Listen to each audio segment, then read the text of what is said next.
what's up guys, welcome back to my channel, and if you're new here then welcome to our little corner of the internet. Today we're going to be diving into some Fat Electrician. This is World War II Marines versus convicts, the Battle of Alcatraz. I recently watched a video on the Battle of Alcatraz, so I thought that this would be a good video for us to watch. So without further ado, let's see what this video is about. I've been sitting on this topic for years and I've just never had enough information to do a full video, but I finally managed to track down just enough and I'm very excited. Today we're talking— There is no way. I always think like, when he does these videos, does he actually do like all the research? Because the Fat Electrician must be like a bank of knowledge by now. down just enough and I'm very excited. Today we're talking about the Battle of Alcatraz, that time in 1946 when Alcatraz Prison Island lost control of some of their inmates and they acquired firearms and the guards couldn't handle the situation, so they went to the US government and the US government was like, we've got an entire branch of the military that specializes in taking islands, actually. Perhaps I could be of some assistance. Okay, I know what you're thinking. There's no way that this happened. It's too perfect of a scenario. There's literally one prison island and it goes out of control, so they have to send in the one branch of the military that specializes in capturing islands. It sounds like the setup to an action movie. This isn't real life, but it is. And if you don't believe me, here's a bunch of newspapers from the time period. Oh, I accidentally gave away the ending. In the business, we call this foreshadowing.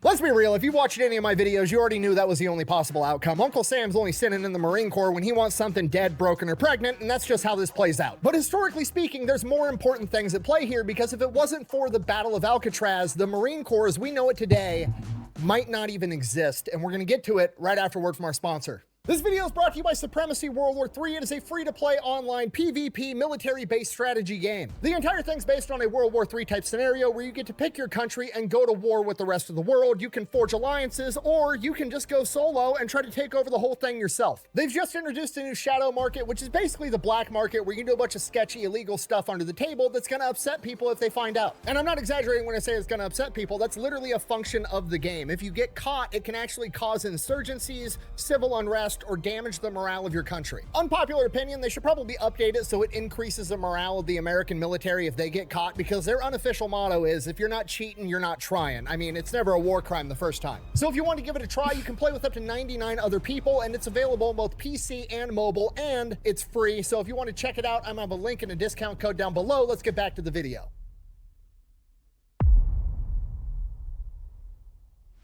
All right, our story begins in May of 1946. World War II has just ended, and with the ending of World War II, it has brought about a huge conversation in politics and the military as how the military should function moving forward into the future, because World War II kind of turned all of the doctrines and warfare upside down on its head. You see, going into World War II, pretty much every country and most of the military strategists and tacticians all believed that the future of warfare was going to be battleships. Huge, massive, tough, heavy armored ships with massive guns that could just roll up to the enemy's coastline and shoot humongous rounds that weighed thousands of pounds at the enemy from 30 miles away. But in practice— This is a very random question, but I wonder if like when World War III happens, will we know that it's World War III, or is it like already ongoing? You know, like if there's gonna be a World War III, like is it going to be like declared World War III, or is everything that we're already going through part of World War III?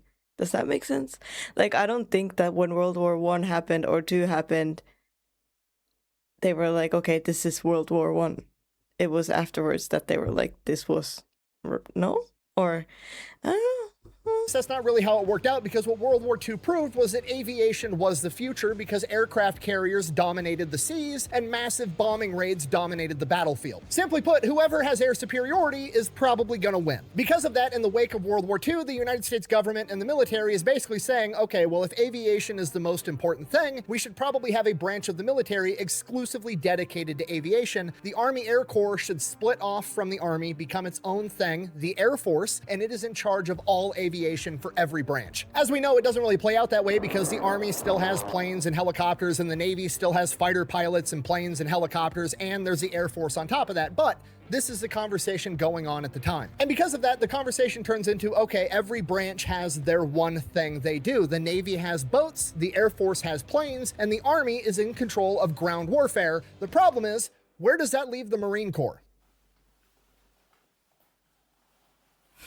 It doesn't, and that's how the conversation kind of devolves into maybe we should get rid of the Marine Corps. And while that is a horribly stupid idea, that's what they're talking about. So in May of 1946, the United States Senate is heavily considering slashing the Marine Corps' budget and downsizing the entire Corps, essentially getting the ball rolling on abolishing the Marine Corps entirely. And on May 6th of 1946, General Vandegrift, the Commandant of the Marine Corps, is scheduled to give a speech in front of the Senate to basically advocate for not getting rid of the United States Marine Corps and explain to all these politicians why it is such a horrible idea. But before he has the opportunity to do so, fate would step in and prove his point for him. May 2nd, 1946, there was an inmate at Alcatraz by the name of Bernard Coy, who's currently serving 26 years for bank robbery. His psychiatric evaluation describes him as, and I quote, "in possession of superior intelligence, is prison-wise, reckless, impulsive, and erratic." Despite that, he has somehow managed to obtain a job as a prison orderly, which basically means that he's given free roam around the cell block, and he delivers mail and other things to the other inmates and just helps the guards do whatever they need to do. Utilizing this freedom of movement, he has conspired with other inmates and hatched a plan to escape. And one of his co-conspirators is a guy that has a job working in the kitchen by the name of Marvin Hubbard, who is serving a 99-year... Oh, I would love to get my hands on like all the paperwork from that, like from the people there. I don't know. I like gossip. I like knowing. I put my nose in everybody's business, and this would be interesting. Sentence for kidnapping, grand theft auto, and according to his official documentation, has an IQ of 65, which is a very polite way of saying, you're retarded. Okay, and I know what you're thinking. Why on earth would Bernard Coy, the criminal mastermind, want to team up with the moron in the kitchen that's barely qualified to make instant mashed potatoes to help him break out of prison? It doesn't make any sense. And at a glance, you're right. Okay, what you got to realize is we're talking about breaking out of Alcatraz. Nobody has ever managed to pull this off, and the only people willing to try are people that occupy the far ends of the bell curve. You're either highly intelligent and have a massive ego, and that's why you think you can pull this off, or you're over here licking windows for taste, and you think that anything's possible because you're kind of fucking stupid. Okay, if you're not picking up what I'm putting down, Hubbard was probably not Coy's first draft pick, but it was the only guy that would take the job. His third and final co-conspirator, on the other hand, is a guy by the name of Joe Kretzner, who has a massive criminal rap sheet that would ultimately culminate in him forming the Kretzner gang and would see him going around the country robbing banks, where he would ultimately wind up as public enemy number 4 with the FBI, which was that day's equivalent of the number 4 most wanted man in the country. After being captured, he was put in a different prison. He would ultimately escape from that prison for 3 days before being recaptured, and then while going through the court process for breaking out of prison, he would try to escape again, killing a federal marshal in the process, finally landing him at Alcatraz. So yeah, They both look like, by the face, like, they both look like kind people though. Sometimes you can tell if someone has, crazy eyes, but they look really like, I don't know. Interesting. The 3 guys that started everything, I was actually able to track down some footage of all 3 of these guys on May 4th, 1946. Roll the tape. This was Bernard Paul Coy, Kentucky bank robber. Tennessee kidnapper Marvin Franklin Hubbard is also taken to the city morgue. Joseph Paul Kretzner, California killer, reportedly the brains behind the attempted jailbreak.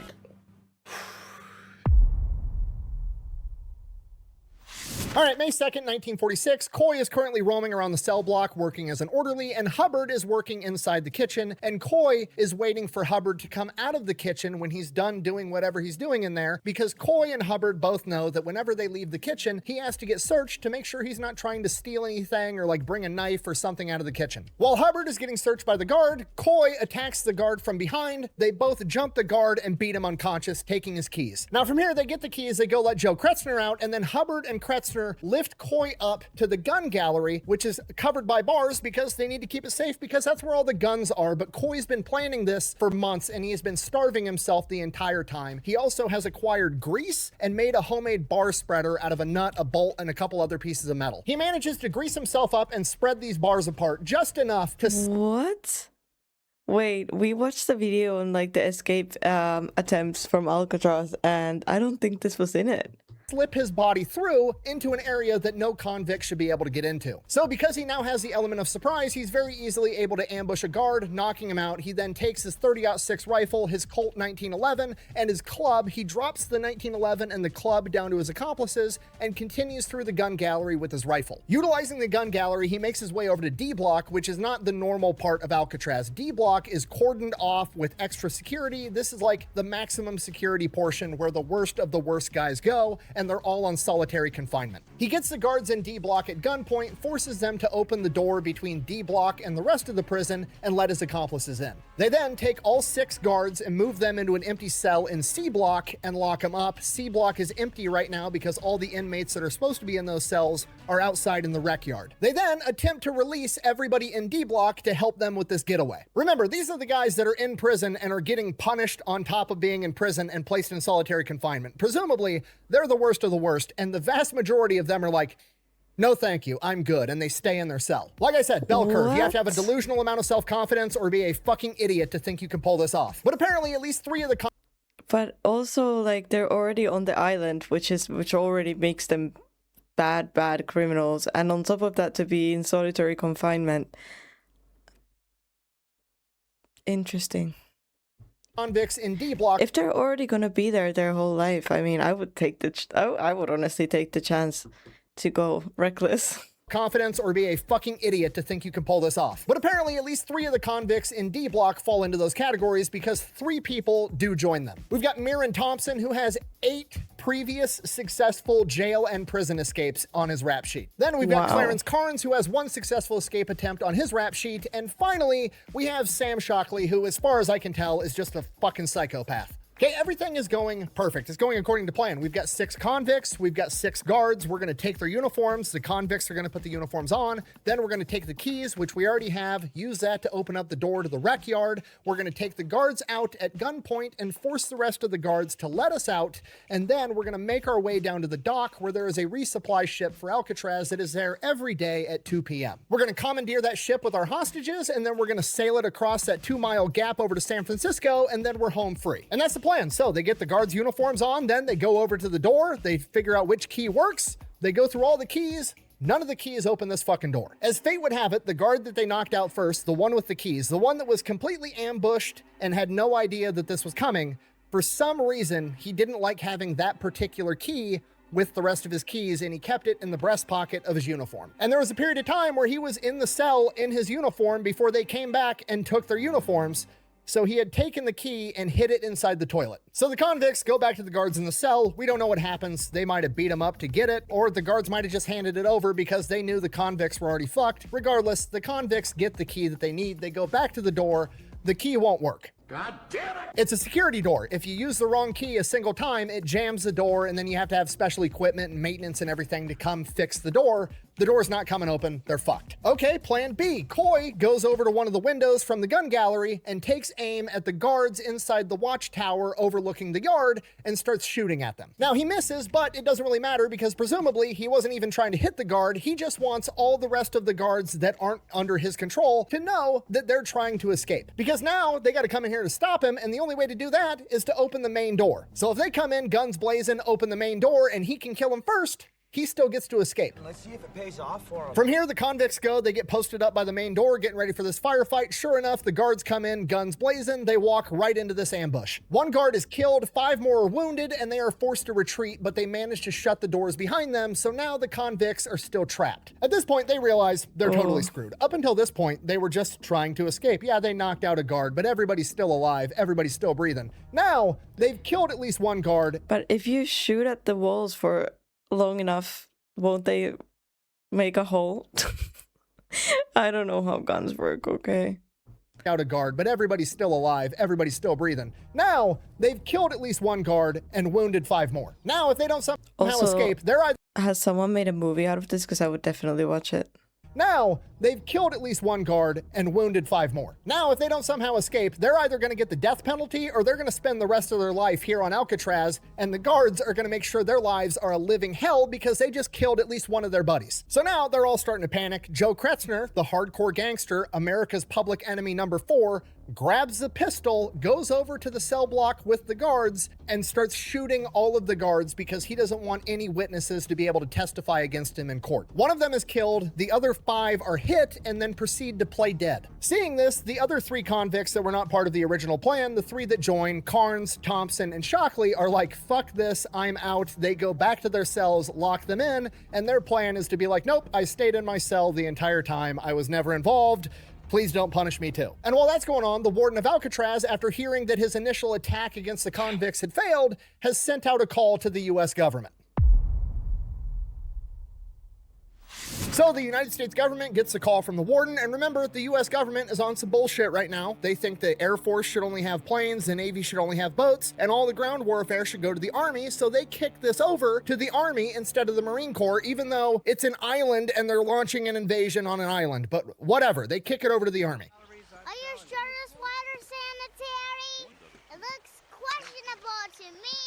In their defense, though, if you were going to give it to the Army, they did give it to probably the 2 best guys that you could give this task to, because they gave it to the 2 generals with probably the most guerrilla warfare experience in all of World War II. That being Vinegar Joe Stillwell and his right-hand guy, General Frank Merrill, as in like Merrill's Marauders, Frank Merrill. Which, if you don't know, we talked about these guys in my last video. Logan Weston, the fighting preacher, was part of Merrill's Marauders. Basically, it was 3,000 We will have to watch this. volunteers that went into India and then proceeded to march from India into Burma like 1,250 miles and conducted guerrilla warfare operations against Imperial Japan for 7 months straight, living in the jungle the entire time with no assets other than getting supplies airdropped to them. Okay, if you're not picking up on a button down, if anybody knows how to handle an irregular situation, it's General Merrill, and he's now in charge. And he's got himself in an irregular situation right out of the gate, because if he sends US soldiers into Alcatraz, he could probably wind up getting arrested and thrown in prison for the rest of his life, because you could argue that this violates US Code 1385, also referred to as the Posse Comitatus Act. Wait, I want to see. Whoever except in cases and under circumstances expressly authorized by the Constitution of or Act of Congress willfully uses any part of the Army, the Navy, the Marine Corps, the Air Force, or the Space Force as a pos comitatus or otherwise to execute the law shall be fined under this title or imprisoned not more than 2 years or both. Huh? As a pos comitate. What does that mean? US What does pos comitatus mean? Code 1385, also referred to as the Posse Comitatus Act. Oh. Posse comitatus. Again. This is what you hear about anytime there's like riots or anything going on in the world and you're wondering why the president or the government isn't sending in the Marines and the National Guard to quell the riots. They always bring up this act because it's illegal. The only way the government can legally send in troops on federal orders to control the civilian population is if they have an act of Congress, which is going to take a while, doesn't really apply to this situation, or the governor of that state specifically requests it, which again is a government function that's going to take forever, and we don't have time for that shit right now. So Joe Stillwell and Frank Merrill's asses are quite literally on the line. If they mess this up and it goes sideways and the government needs a scapegoat, they're probably going to throw these guys in jail for saying that they violated this act so the government doesn't take any heat for it. So whatever they decide to do, it's very important they follow the letter of the law exactly. And in order to do that, you got to read the law. So let's go ahead and do that. US Code 1385. Whoever, except in cases under circumstances expressly authorized by the Constitution or an act of Congress,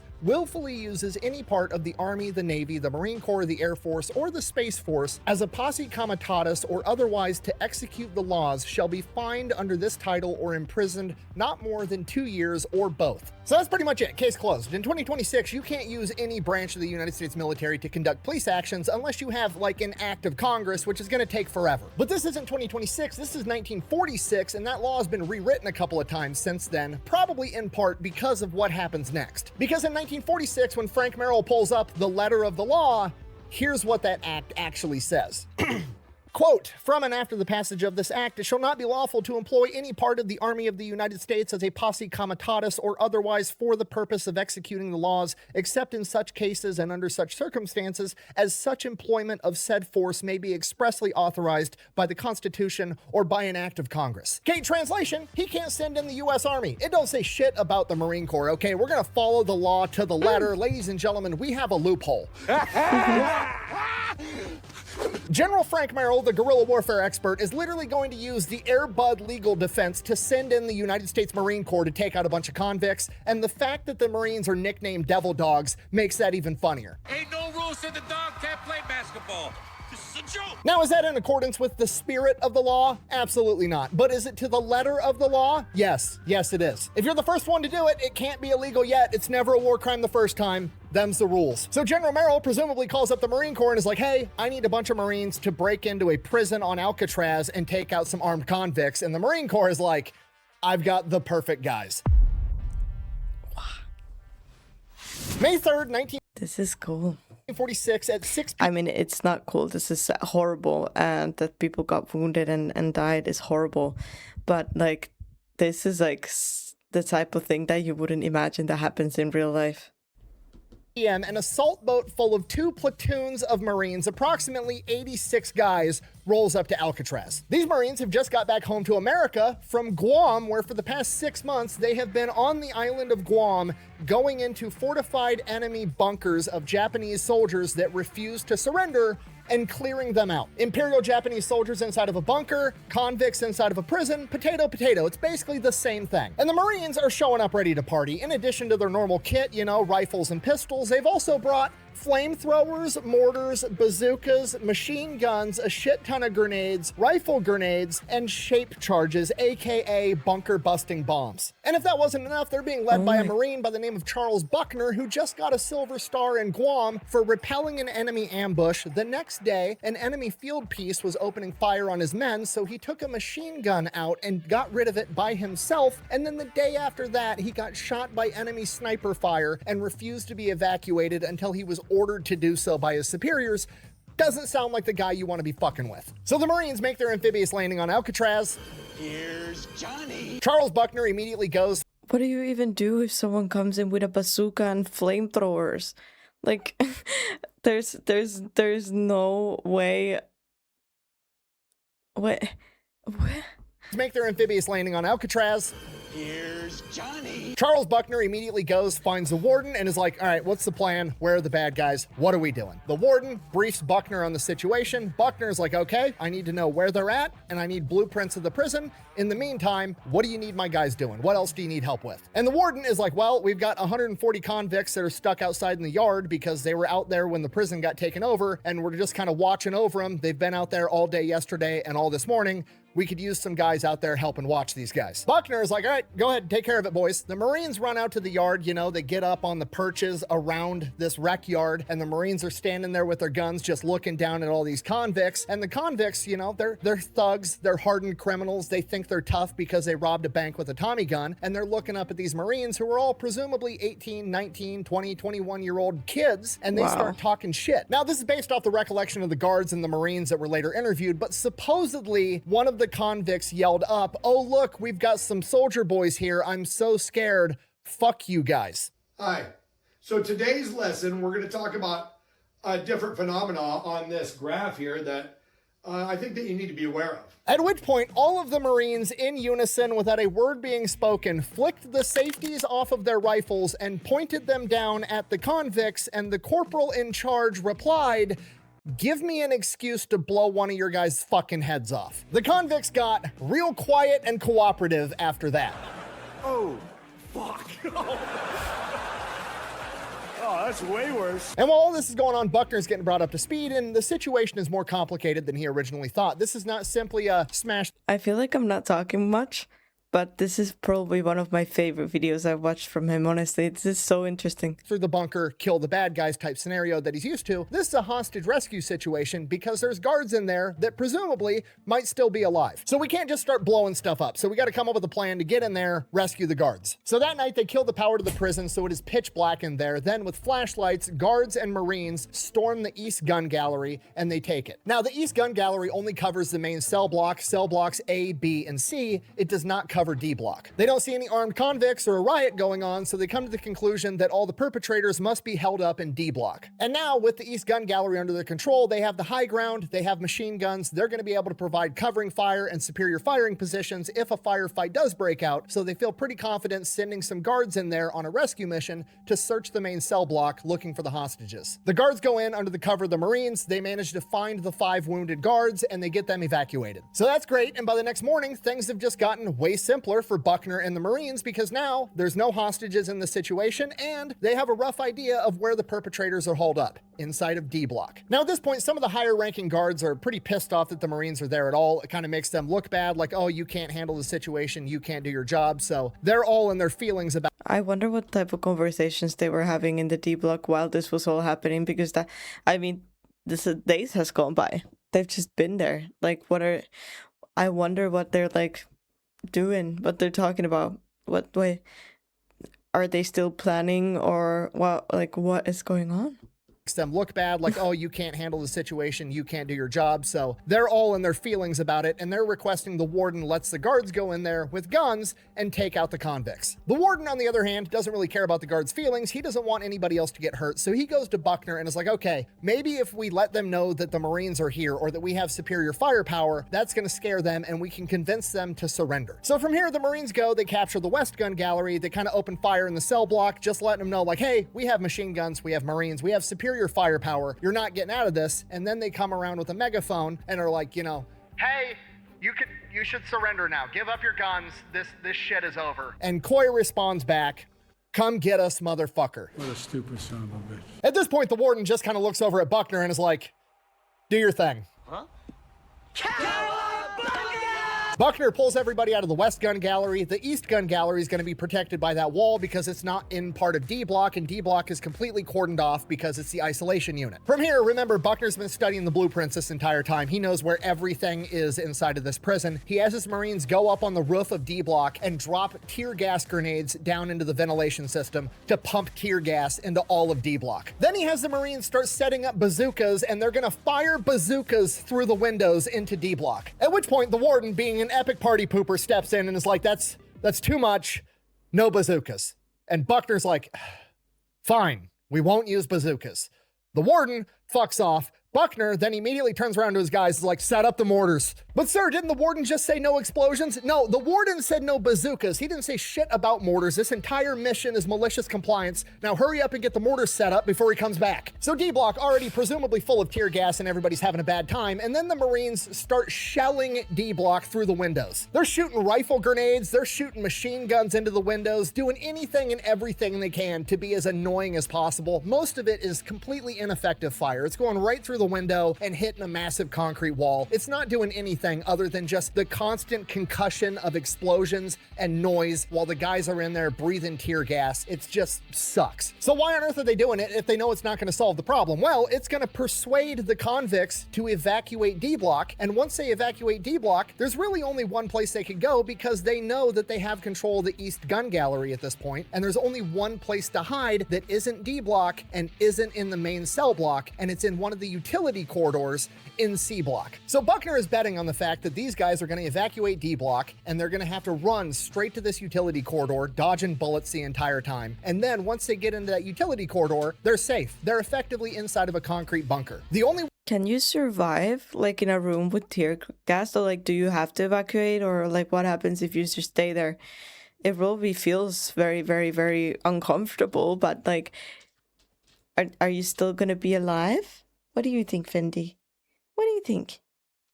way in is through the door on the main cell block, and that door leads into basically what amounts to a concrete hallway, and they're going to be standing at the end of it with their guns pointed at that door, and anybody that comes through there is going to get shot. They have a very narrow choke point. It's a terrific fighting position. It's exactly what anybody that was smart would do.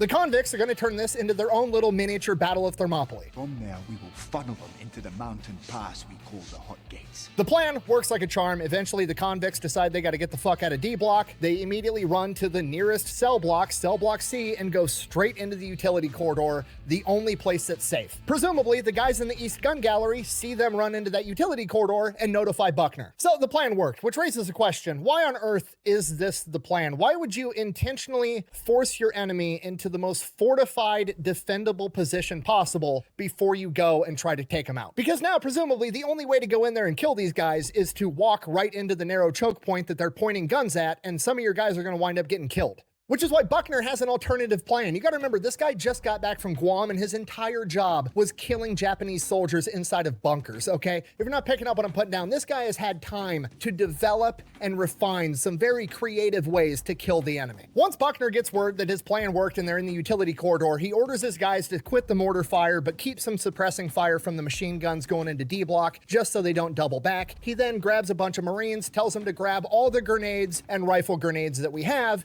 and heads up to the roof. Wait. What I said was, give me all the bacon and eggs you have. Now, as you can see from the map, the C block utility corridor pretty much runs the length of C block, which is basically the length of the prison. So once they get up on the roof, they measure out where this utility corridor is approximately at, and then they proceed to beat, drill, and chisel 5 holes running the length of this C block utility corridor. They then proceed to grab rifle grenades, put them on their rifles, shove their rifles into the hole, and fire the grenades. And then they keep doing that, firing at all different angles, making sure they cover every square inch of this utility corridor. And they do this until they run out of rifle grenades. Now, are the convicts dead at this point? Almost certainly. Are the Marines gonna stop? Absolutely not. Now, why would they do that? Well, if I had to bet, I would say the official excuse is gonna be, we wanted to make sure we were thorough. I can't lie, that's a horrifying way to go. Like, imagine being tear gassed and then you go into another room to be safe and then suddenly you just see bombs. Wanted to make sure we got the job done. In reality, I've been around grunts long enough to know exactly what went through their head, and that thought was, I'm not about to carry 500 frag grenades back down from the roof. We're using these bitches, so I don't have to carry them back and turn them back in at base. From here, the Marines proceed to lower frag grenades down the holes on wires with strings connected to the pins, and once they lower it down far enough, they yank the string, pull the pin, so it's an air burst, and you get a full 360 explosion instead of it just detonating on the ground. Which is hilarious, because like I already said, the convicts are probably already dead, but if they're not, they're just looking up at these holes with grenades getting lowered right on top of them like... So that goes on for a little while, then they just start pitching grenades down these holes until they run out. And then they throw the shape charges and pretty much every other piece of explosive ordnance they have down the holes as well, because, well, you know, I don't want to carry that shit back with me. And earlier when I said 500 grenades, I was not aggressive at all. Not exaggerating. They literally put 500 grenades into that utility corridor. Is that overkill? Absolutely. But you know what? Overkill is underrated. They went up there, they killed the bad guys, they made the world a better place, and now their backpack is a little bit lighter for the journey home. Everybody wins. From here, Buckner goes back, has another little meeting with the warden. Warden basically comes out and asks him, are they dead? And Buckner, I'm paraphrasing here, responds with, if there's any convicts left, they're definitely corpses. I'm pretty tired. Think I'll go home now. And then Buckner grabs all his stuff, grabs his Marines, they board the assault boat, and they leave. Then the guards grab their guns, they go into the main cell block, and the entire prison is flooded. There is water and sewage everywhere. Gotta remember, the Marines just blew up the utility corridor. That's where all the water pipes and all the sewage pipes and all the electrical and all the important infrastructure stuff for the prison is located. So presumably, that's all junk now. There's both literal and metaphorical shit everywhere. They make their way to the utility corridor. They don't really know what happened, so they open the door and they just open fire into this corridor for a little while. Then they wait. There's no return fire. Okay, these guys must be dead. They find what's left of the 3 remaining convicts, and that is the end of the Battle of Alcatraz. Obviously, there's a lot of interviews and interrogations that went on afterwards trying to figure out everything that happened. And during those interviews and interrogations, the other 3 men that did participate to some degree in this riot were found out, and 2 of them, Thompson and Shockley, both received the death penalty. Clarence Carnes, on the other hand, managed to avoid the death penalty because some of the guards that were shot inside that cell did testify that Clarence... I mean, That's right, but I'm so empathetic. I cannot. I mean, even if they're convicts, I just feel really bad about the death penalty, and especially they didn't even offer. Like they weren't the ones to start it. And like I said, even I would have been like, "Oh, here's my chance to riot. I'm gonna do it," because if I'm gonna spend the rest of my life anyways bored in a cell block, I mean, might as well. So I don't know. Carnes tried to prevent Kretzner from shooting them, so he managed to avoid the death penalty because of that. He did, however, spend the rest of his life in prison until he passed away in 1988 from AIDS. How you get AIDS while you're in prison, I have no idea. I may not have a brain, gentlemen, but I have an idea. Other interesting trivia fact is that the most famous Alcatraz escape was in 1962. This is the one that the movie Escape from Alcatraz is based on. And both in real life and in the movie, the convicts managed to escape their cells by digging through weakened concrete, and it is believed that that concrete was weakened because of all of the water damage caused by the Marines and their grenades. Did I do that?